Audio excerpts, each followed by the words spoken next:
Boa tarde. Hoje é segunda-feira, 28 de março, e você acompanha agora notícias aqui do Senado. Vamos conferir a programação de atividades para a tarde de hoje aqui no Senado. Vai aparecer no telão. Daqui a pouco, às 2 horas, a Comissão de Direitos Humanos se reúne para ouvir a ministra Damares Alves, do Ministério da Mulher, da Família e dos Direitos Humanos.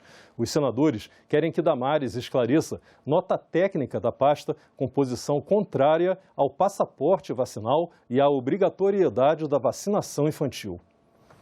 Às 6 da tarde, a Comissão de Desenvolvimento Regional e Turismo vai ser realizada uma audiência pública sobre a música como vetor de ampliação da atividade turística. Em audiência pública nesta segunda-feira, a Comissão de Direitos Humanos debateu a regulamentação biopsicossocial prevista no Estatuto da Pessoa com Deficiência. A questão é como avaliar as deficiências e definir formas de atendimento e inclusão em políticas públicas. Governo e sociedade têm discordado nesse ponto. O Conselho das Pessoas com Deficiência, CONAD, já havia aprovado o Índice de Funcionalidade Brasileira modificado. Esse índice leva em conta um conceito mais amplo de deficiência, em consonância com descobertas científicas e a Convenção das Nações Unidas. E o que diz a Convenção? Não é isso mais. Deficiência já deixou de ser doença há muito tempo. Deficiência significa restrição de participação das pessoas devido a barreiras que encontram. Barreiras que podem ser das atitudes da sociedade ou podem ser das questões ambientais. Quer dizer, a barreira do transporte, a barreira da falta de educação inclusiva, a barreira da restrição na entrada no mercado de trabalho, a barreira em tantas outras situações que pessoas com deficiência de todas as naturezas e de todos os graus enfrentam em qualquer país. O modelo médico, ele ainda carrega consigo esse sentimento de que a deficiência é um problema da pessoa e não uma questão social. Mas o Ministério da Economia pesou o impacto financeiro nos gastos que teria com o benefício da prestação continuada e brecou o avanço proposto. A partir daí, houve renúncia de membros do grupo de trabalho, demora em divulgar documentos, retirada de outros já publicados. E a perícia segue sendo feita ignorando deficiências consideradas leves e outros parâmetros. Essa proposta do Ministério da Economia e da Cidadania, que é muito restritiva do que aquela proposta que foi feita pela Secretaria Nacional dos Direitos da Pessoa com Deficiência, considerados inclusive ajustes que a própria Secretaria fez ao instrumento validado pela UNB. Tirou todas as deficiências leves, está utilizando-se do impedimento como base para a classificação de deficiência, no momento em que a Constituição brasileira nos proíbe de assim agir. Sou um dos maiores defensores da qualificação persistente que a perícia médica do INSS precisa de ter. Ela foi sucateada nos últimos anos e ela precisa ser cada vez mais valorizada, assim como todas as áreas técnicas dos analistas do INSS. Entretanto, essa atribuição da perícia médica, ela não pode estar acima dos interesses e da garantia da sociedade brasileira, das garantias e das responsabilidades da sociedade brasileira em garantir os direitos das pessoas com deficiência. Nós precisamos de contar com a perícia médica federal. E amanhã, a sessão plenária do Senado deve começar às 4 horas. Vamos olhar aqui no telão o que pode ser votado. O primeiro projeto proíbe guarda de criança por pais investigados por violência familiar. Outro projeto determina que perícias médicas em ações envolvendo o INSS sejam pagas pela parte vencida. Está na pauta ainda um projeto de atenção integral à mulher na prevenção dos cânceres de colo uterino, de mama e coloretal. Também pode ser votado um acordo de cooperação antártica entre o Brasil e o Chile. E ainda um outro acordo, desta vez com Israel, sobre cooperação em assuntos de defesa. Amanhã vai ser instalada a Frente Parlamentar pelo Controle de Armas e Munições, que será integrada também por entidades da sociedade civil. Cada vez mais pessoas com acesso a armas ou cada vez menos armas nas mãos da população. Esse é mais um tema de difícil consenso. A Frente Parlamentar pelo Controle de Armas e Munições, pela Paz e pela Vida, que será instalada nesta terça-feira, é uma tentativa de tornar o debate menos polarizado. Em entrevista à Rádio Senado, a senadora Elisiane Gama, idealizadora da Frente Parlamentar e também autora do projeto de resolução que alterou o nome da frente, explica a ideia. A ideia do desarmamento, pura e simplesmente, tem mostrado pouca capacidade de atrair para o debate nacional todos os setores da sociedade e pessoas, que tenham argumentos mais substanciais sobre essa temática. As cartas elas acabam se mostrando muito já marcadas. Quem está na proteção da sociedade, quem está, por exemplo, nos grupos militares, a polícia militar, ela tem que ter arma e, aliás, ela tem que estar de forma muito equilibrada, armada o suficiente para fazer o enfrentamento, sobretudo aí do tráfico, na sociedade brasileira. É importante ressaltar, portanto, que essa frente ela vai discutir o maior controle das armas e de munições nas mãos de profissionais habilitados da sociedade, sobretudo aí com um olhar voltado para o âmbito da segurança pública. Concordamos plenamente com a justificação apresentada pelos autores, no sentido da necessidade de se instituir uma frente parlamentar que se propõe a discutir o tema do controle de armas de forma abrangente, respeitando a complexidade do assunto e evitando dogmatismos maniqueístas que buscam enquadrar a matéria como um embate entre os pró-armas e os pró-desarmamento. A ideia da frente é promover um debate amplo no Congresso sobre os benefícios sociais do controle de armas.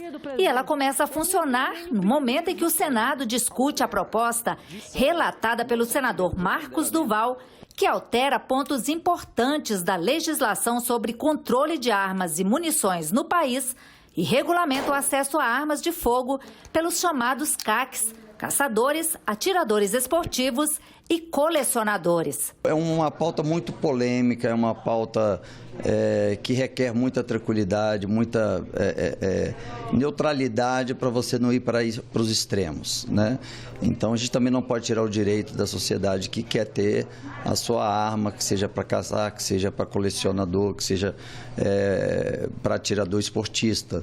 A gente não pode pensar que um dia o Brasil, que sempre recebe medalha de ouro no tiro esportista, de repente a gente acabar com esse esporte no Brasil. Não se trata aqui de qualquer preconceito ou crítica a atiradores esportivos sérios, responsáveis, que fazem prática do seu hobby, da sua atividade de lazer ou atividade esportiva. O fato é que aquilo que está colocado no PL 3723, no relatório apresentado, pelo senador Marcos Duval, vai muito além de qualquer necessidade da prática desportiva ou da prática de colecionismo. Além de parlamentares, a frente será integrada por organizações sociais, instituições policiais militares e entidades da sociedade civil. O estabelecimento dessa frente pelo controle de armas e munições é um marco importantíssimo do reconhecimento pelo Congresso Nacional da centralidade dessa política para a segurança da população brasileira e para a nossa democracia. Na sexta-feira, o IBGE divulgou o IPCA 15, índice que mostra uma prévia da inflação do mês. No período de 14 dias dentro do mês de março, os preços aumentaram em média 0,95%. Vamos ver as implicações desse dado na coluna de Economia, com a editora do Agenda Econômica, Antônia Márcia Vale.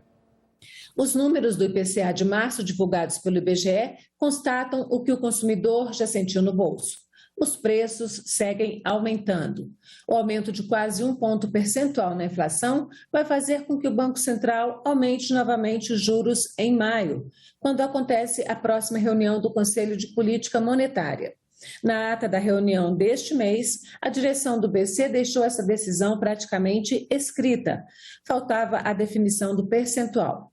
Mas neste fim de semana, o presidente do banco, Roberto Campos Neto, afirmou em entrevista que os juros devem chegar à taxa de 12,75% ao ano. Campos Neto afirma que em abril teremos o pico inflacionário, atingindo o patamar de 11% acumulados em 12 meses. Mas, em seguida, começará a descer, já em consequência do aperto seguido dos juros. Segundo ele, se tudo correr bem, a taxa Selic pode ser reduzida mais para o fim do ano. Mas se a inflação aumentar, os juros também subirão. Para o ex-diretor de política externa do Banco Central, Carlos Eduardo de Freitas, o banco ainda precisa subir mais os juros nominais, porque a taxa real, a Selic, menos a inflação, ainda está baixa. Ele lembra que o relatório de inflação divulgado pelo Banco Central em dezembro de 2021 afirma que a taxa neutra de juros, aquela que não estimula o consumo, mas também não gera a paralisia da economia, é em torno de 4%.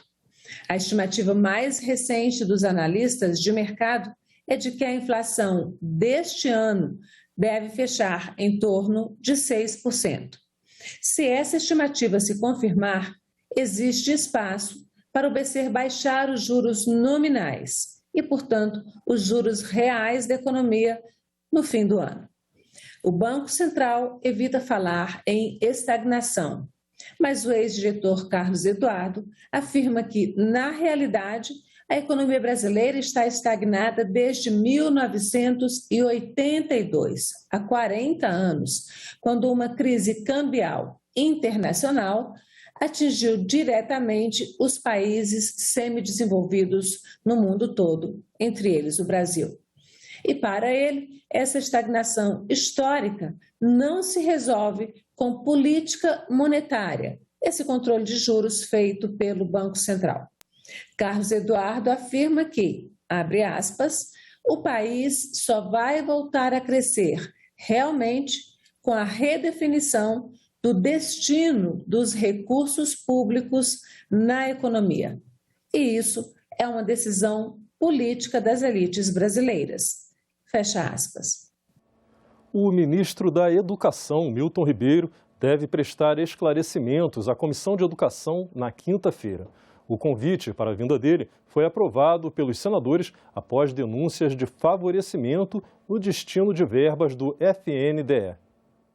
Os requerimentos pediam inicialmente a convocação do ministro, mas foram transformados em convite porque Milton Ribeiro se colocou à disposição para prestar os esclarecimentos à comissão.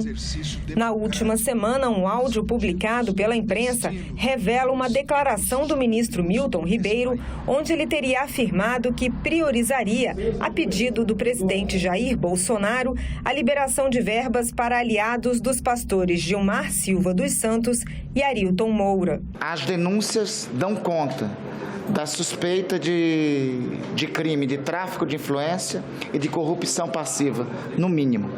As denúncias mais recentes chegam ao termo de indicar o pagamento de propina em quilo de ouro, que totalizaria R$300 mil a título de liberação de recursos. Os senadores também aprovaram um convite para ouvir o presidente do Fundo Nacional de Desenvolvimento da Educação, o FNDE, e os pastores Gilmar Silva dos Santos e Arilton Moura, além de 5 prefeitos. Diante desses fatos que aconteceram, que são notórios, que estarreceu todo mundo, chamou a atenção, essas declarações do ministro, de que os recursos do FNDE iriam, em primeiro lugar, para os municípios que mais necessitavam e, em segundo lugar, para todos os amigos do pastor Gilmar.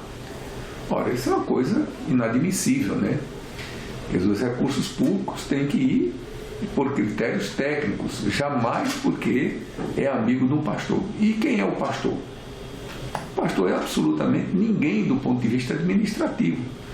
Que ele não é servidor do Ministério da Educação, ele não ocupa cargo comissionado, então é um corpo estranho a administração pública. A ministra do Supremo Tribunal Federal, Carmen Lúcia, determinou a abertura de inquérito criminal contra o ministro da Educação, Milton Ribeiro. E a Polícia Federal já está investigando as denúncias. Carmen Lúcia estabeleceu ainda um prazo de 15 dias para que a Procuradoria-Geral da República informe se vai investigar o presidente Jair Bolsonaro. A Comissão de Assuntos Sociais fez uma audiência pública interativa para discutir as práticas de constelação familiar e cura sistêmica.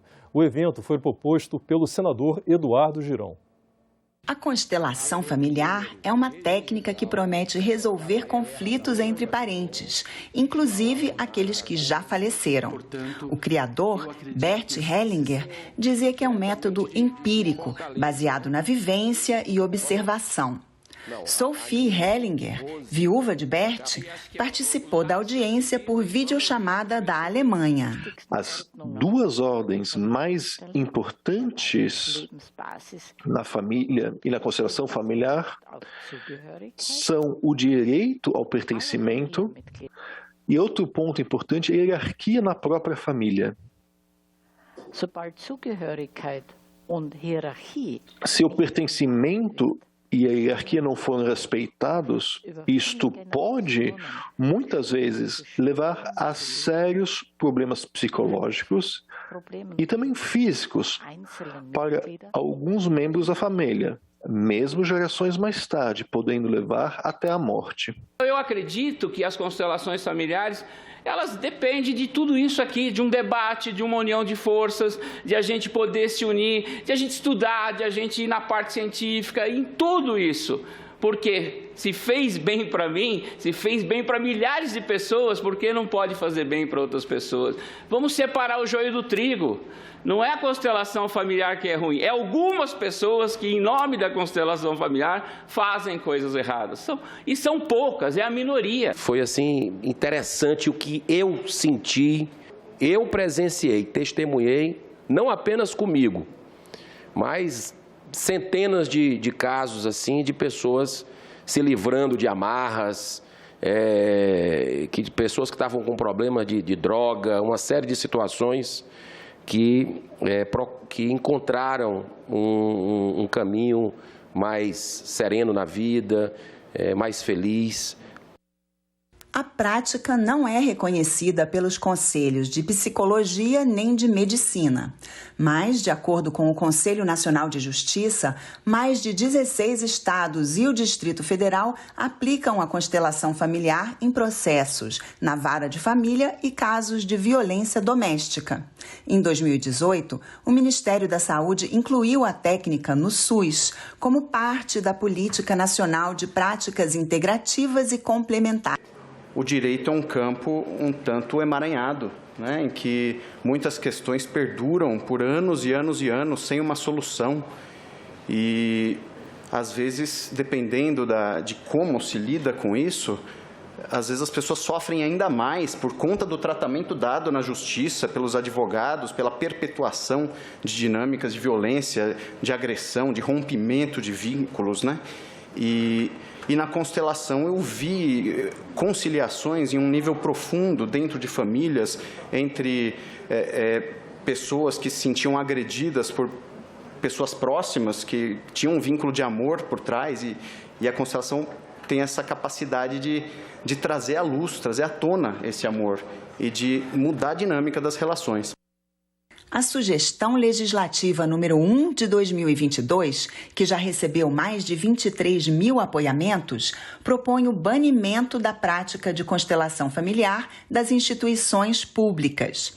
Vários depoentes defenderam que a técnica não deve ser praticada com recursos públicos. Pessoas que acreditam em fenômenos que não podem ser explicados pelas regras clássicas gostam de apelar para o jargão quântico. É um caso típico de pseudociência. Não se faz política pública também através de testemunhos emocionados ou apelo à emoção. Isso, aliás, é uma falácia conhecida e que, em geral, demonstra falta de argumentação. Não se faz política pública se esquivando e criando novos conceitos de ciência, para daí, então, encaixar opiniões pessoais que violam a própria filosofia da ciência. E eu entendo que opiniões são importantes, impactantes, mas ciência não se faz com opiniões, nem de 100, nem de 1000 pessoas. Fazer isso beira o irresponsável, o antiético e é até mesmo perigoso.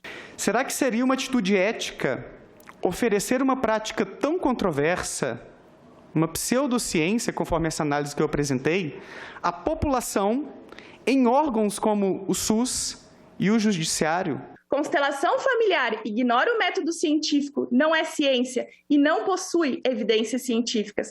Causa danos irreparáveis para inúmeras vítimas. Evidências anedóticas não são evidências científicas. Precisamos de pesquisa científica se quisermos usar o dinheiro público, o dinheiro de impostos, o dinheiro de todos os brasileiros em uma prática que, como já foi provada aqui pelos meus colegas, é pseudociência e não deveria estar nos órgãos públicos. O presidente do Senado Federal, Rodrigo Pacheco, recebeu ex-ministros do Meio Ambiente em seu gabinete para discutir a pauta ambiental. O grupo é formado por 9 ex-ministros do Meio Ambiente. 5 estiveram no Senado para discutir com o presidente da Casa, Rodrigo Pacheco, os projetos que estão na pauta do Congresso Nacional e que tratam do meio ambiente. De acordo com o grupo, o objetivo é apresentar propostas para frear a destruição da Amazônia e o aumento da violência contra povos indígenas e outras comunidades tradicionais. Pacheco falou sobre propostas que tratam sobre mineração em terras indígenas e flexibilização do uso de fertilizantes. Cada um desses projetos deve merecer uma ampla discussão e um amplo aprofundamento. Então, o que eu afirmei ao Fórum de Ex-Ministros de Meio Ambiente é o compromisso da presidência do Senado de permitir o exaurimento dessa discussão no âmbito do Senado, através das audiências públicas, das sessões de debates temáticos, uma participação muito ativa das comissões de Agricultura e do Meio Ambiente do Senado Federal, de fato esgotando os pontos relativamente a isso. E o que eu espero desse Fórum dos Ex-Ministros é que pontuem detalhadamente em relação a cada um desses projetos, em cada um de seus incisos, parágrafos, artigos, quais são as convergências. Nós temos também que identificar a necessidade que nós temos no Brasil de sempre promover o agronegócio responsável. O agronegócio é algo que deu certo e o Brasil aprendeu a fazer de maneira muito eficaz e muito eficiente. Então, eu acho perfeitamente possível nós buscarmos compatibilizar a pujança do nosso agronegócio com a preservação do meio ambiente do Brasil. As divergências serão submetidas ao voto e que vença a maioria. O que nós tratamos aqui foram de projetos de leis que têm repercussões no meio ambiente. Quando se trata de meio ambiente, nós não estamos tratando de uma obra de engenharia. Uma ponte mal construída, ela pode ser refeita com recurso, mas uma floresta destruída, um rio contaminado, ele não pode, de uma hora para outra, ser salvo. Então, essas legislações todas que estão em discussão aqui, elas têm repercussão no meio ambiente, ela tem repercussão no desenvolvimento sustentável. E é com essa decisão do presidente do Senado que disse que irá discutir, que irá ouvir a ciência e que irá fazer com que essa matéria não tramite com rapidez, que possa obstruir qualquer tipo de discussão mais profunda sobre esse assunto, é que nós estamos indo com satisfação e com alegria e com respeito a essa Casa do Senado Federal. Recentemente, o grupo esteve no Supremo Tribunal Federal para tratar do mesmo tema, que estava na pauta do STF. Eles foram recebidos pelo presidente da Corte, Luiz Fux. Ontem, o Fórum dos Ex-Ministros esteve no Supremo Tribunal Federal. Nós tivemos primeiro uma reunião com a ministra Carmen Lúcia, que é relatora de 6 das ADIMs ou ações que vão ser julgadas agora dia 30. Em seguida, tivemos ontem ainda uma reunião com o ministro Fux, presidente do STF. E esses projetos todos, para os quais nos foram solicitados e nós oferecemos subsídios, têm a ver com o esvaziamento dos conselhos, o enfraquecimento da fiscalização no combate ao desmatamento da Amazônia, a paralisia do Fundo Amazônia, foi criada inclusive na minha gestão e está completamente parada, assim como o Fundo Clima, e que esses projetos todos, que ações que vão ser julgadas dia 30 e nos dias seguintes, tem a ver com o aumento do desmatamento e com o aumento do descrédito do Brasil no exterior. Então, tanto a ministra Carmen Lúcia quanto o ministro Fux ficaram muito sensíveis a isso. A atribuição do processo legislativo é muito clara, a atribuição das comissões permanentes da Casa, a Comissão de Meio Ambiente, a Comissão de Agricultura.